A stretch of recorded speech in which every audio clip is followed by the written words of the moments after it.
بسم اللہ الرحمن الرحیم۔ السلام علیکم۔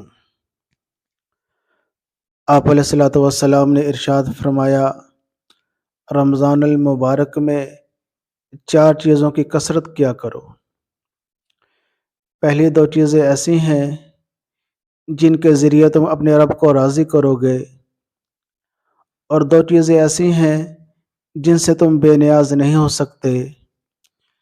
پہلی 2 چیزیں لا الہ الا اللہ کی گواہی دینا اور استغفار کی کثرت کرنا، اور وہ 2 چیزیں جن سے تم بے نیاز نہیں ہو سکتے،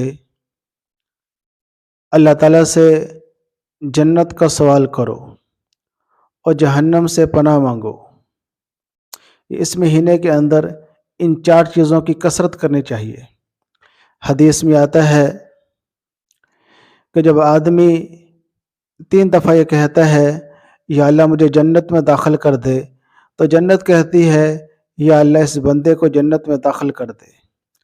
جب 3 دفعہ آدمی یہ کہتا ہے یا اللہ مجھے جہنم سے پناہ دے دے، تو جہنم کہتی ہے یا اللہ اس بندے کو جہنم سے پناہ دے دے۔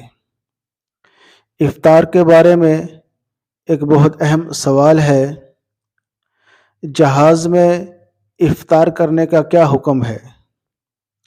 جبکہ جہاز 40,000 فٹ کی بلندی پر محو پرواز ہو اور زمین کے اعتبار سے سورج غروب ہو گیا ہو، مگر بلندی پرواز کی وجہ سے آفتاب سامنے دکھائی دے رہا ہو، تو ایسے میں زمین کا غروب معتبر ہوگا یا جہاز کا؟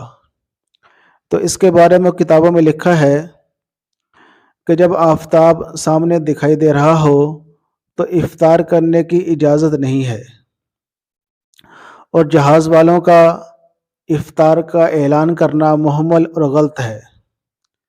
روزہ دار جہاں پہ موجود ہو وہاں کا غروب معتبر ہوگا۔ اگر جہاز 10,000 فٹ کی بلندی پر پرواز کر رہا ہو اور غروب آفتاب وہاں سے دکھائی دے رہا ہو تو روزہ افطار کر لینا چاہیے۔